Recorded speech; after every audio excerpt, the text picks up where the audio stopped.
Hello students, जैसा कि आप लिखा हुआ देख पा रहे हैं पीछे, ये वीडियो स्पेशली उन स्टूडेंट्स के लिए है जो 11th स्टैंडर्ड में अभी हैं और जिन्होंने अभी तक बहुत अच्छे तरीके से जेई का प्रिपरेशन स्टार्ट नहीं किया है। ये मैसेजेस, मैं कहूँ मैसेज नहीं, स्पैम आने लग रहा है था हमारे पास बहुत सारे कि sir am I late for JEE 2024? क्या मैं अब लेट हूं अगर मैं अब तैयारी स्टार्ट करूं जेई 2024 की?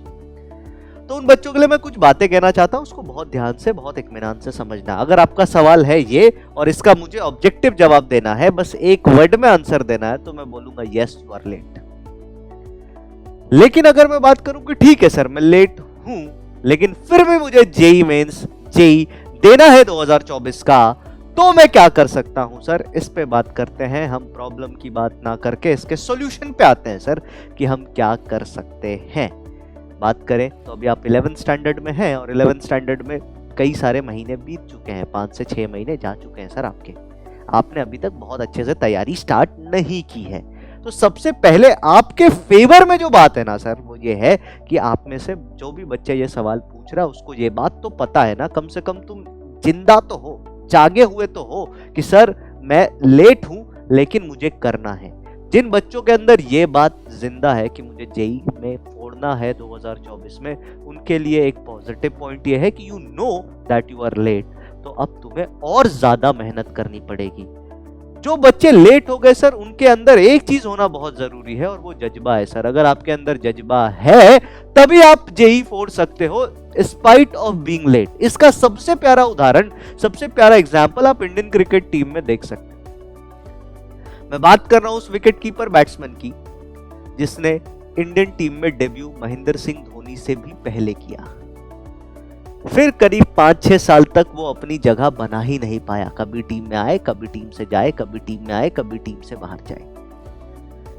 बीच में कुछ लाइफ के सर्कमस्टांसेस भी ऐसे रहे उसके साथ, बीच में लाइफ के सर्कमस्टांसेस भी कुछ ऐसे रहे कि वो डिप्रेशन में चला गया, बहुत सारी चीजें नहीं कर पाया। आपके साथ भी ऐसा होगा। आप में से आधे लोगों से पूछूंगा कि क्यों लेट हो गए, तो सबके पास अपना रेडीमेड बहाना होगा। हाँ, मैं रेडीमेड बहाना ही बोल रहा हूं सर, यस रेडीमेड बहाना ही बोल रहा हूं कि सर मेरी तबीयत ठीक नहीं थी, सर ऐसा हो गया, सर वैसा हो गया, सर ये प्रॉब्लम थी, सर वो प्रॉब्लम थी, मैं कोप अप नहीं कर पाया। सर सबके पास कुछ ना कुछ रीजन, कुछ ना कुछ इफ्स एंड बट्स होंगे सर। उसके साथ भी थे, लेकिन उसके अंदर एक चीज की कमी बिल्कुल भी नहीं थी सर, और वो था जज्बा। उस खिलाड़ी ने कमेंटेटरी स्टार्ट कर दी सर, कमेंट्री करना स्टार्ट कर दिया क्रिकेट में। उसके साथी खिलाड़ी खेल रहे हैं, साथी क्या उसके साथ के तो सब लगभग रिटायर हो गए, बाकी खिलाड़ी खेल रहे हैं और वो कमेंट्री कर रहा था। कमेंट्री करते करते उसने कमबैक किया और आज वो इंडियन नेशनल टीम में T20 वर्ल्ड कप का हिस्सा है और हर मैच खेल रहा है। आप उस खिलाड़ी का नाम जानते हैं, आप चाहे तो कमेंट बॉक्स में लिख भी सकते हैं। Everyone knows that player. उसके साथ भी अगर हम देखें तो उसके लाइफ में भी कुछ चीजें थी कि उसने ब्रेक ले लिया, चीजों को छोड़ दिया, बहुत देर तक समय नहीं दे पाया अपने गेम को, कमेंट्री पे आ गया सर। ऑल्टरनेटिव ऑप्शंस चुन लिया, आपने भी चुन लिया होगा कि पहले बोर्ड कर लेते हैं, समाज कह रहा होगा बेटा छोड़ो पहले बोर्ड कर लो, लेकिन उसके अंदर जज्बा था सर, विल पावर थी सर उसके अंदर, और वो जहां पहुंच सकता था उससे बहुत ऊपर तक गया। ये एक एग्जाम्पल है सर, ऐसे बहुत सारे एग्जाम्पल है जिन्होंने लेट स्टार्ट किया और बहुत अच्छा किया।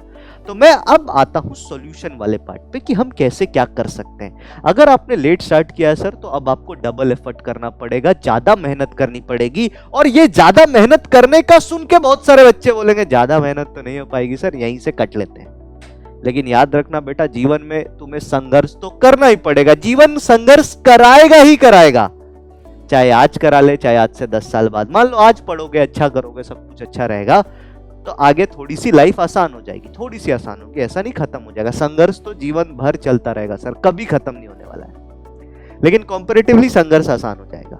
आज नहीं करोगे तो कल तुम्हें ऐसे जॉब करने पड़ेंगे जिसमें जॉब का सिनेरियो ही इतना स्ट्रेसफुल होगा, इतना संघर्ष पूर्ण होगा कि आपको वहां पे भी परेशानी होगी। तो बेहतर है कि अभी मेहनत करें, अभी दिन रात लगाए। तो ऐसे बच्चों के लिए मैं बोलूंगा कि प्लीज ये सवाल कभी ना पूछे किसी से कि मैं कब स्टार्ट करूं। जब तक तुम ये पूछते रहोगे सर अब करूं तो हो जाएगा, तब करूं तो हो जाएगा, कभी नहीं होगा सर। तुम्हारा सवाल ही गलत है। तुम्हारा सवाल ये होना चाहिए सर अब पढ़ना शुरू कर दिया है, क्या अब मैं जेई में फोड़ सकता हूं? ये सही सवाल है। अगर तुम ये सवाल पूछ रहे हो तो तुम सही रास्ते पे। तो पहले पढ़ना शुरू कर दो सर, फिर आप आएंगे पढ़ना शुरू कहां से करें, कैसे करें। तो आप सभी कहीं ना कहीं तो एनरोल्ड होंगे, कुछ ना कुछ तो कर ही रहे होंगे सर। उसी को कंटिन्यू करो, चीजों को कंटिन्यू करो, कुछ सोर्सेज होंगे, कहीं ना कहीं से मिल ही जाएगा सर, कहीं ना कहीं से कुछ ना कुछ आ ही जाएगा आप तक। लेकिन आपको हिम्मत नहीं हारनी है सर, पढ़ाई करते रहना है। मैंने एग्जाम्पल आपको बताया ना एक खिलाड़ी का, कैसे उसने एक्सेल किया, 37 साल के 38 साल की उम्र में वो कंपीट कर रहा है 22 साल 25 साल के लड़कों से। तो लाइफ में मैं एक बात आपको कहता हूं, उसको बड़े ही ध्यान से सुनना। एक कोट था, उस कोट को मैंने आपके हिसाब से ट्रांसफॉर्म किया है। The best time to start preparing for JEE mains 2024 was from April और मई 2022, जो कि अभी से 6 महीने पहले है। फिर से रिपीट करता हूं, सुनना। The best time, yes sir, I am saying the best time, वो सबसे बेहतरीन टाइम था sir. The best time to start preparing for JEE mains 2024 for 11 student was in April और मई 2022 and the second best time is now.